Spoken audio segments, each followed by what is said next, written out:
Hello friends, অনেক দিন পর ফিরে এলাম এই ছোট্ট মিনি ব্লগ নিয়ে। আমার হাজব্যান্ড এবং তার বন্ধুরা বেড়াতে গেছিলো রাঁচি কিছুদিনের জন্য।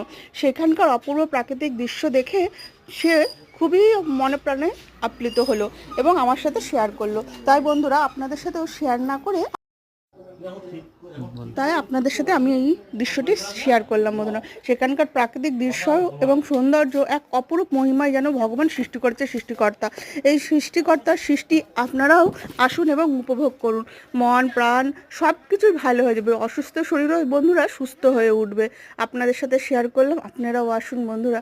প্রকৃতির যে এইরকম অপরূপ সৌন্দর্য হয়, পাহাড় পর্বত জঙ্গল ঝর্ণা নদী এবং এখানকার যে অপরূপ দৃশ্যগুলো প্রাকৃতিক ভিউগুলো এত ভালো লেগেছে আমার বন্ধুরা, কি বলবো আপনাকে। আপনারা কিন্তু অবশ্যই অবশ্যই এই জায়গাগুলিতে বেড়াতে আসুন।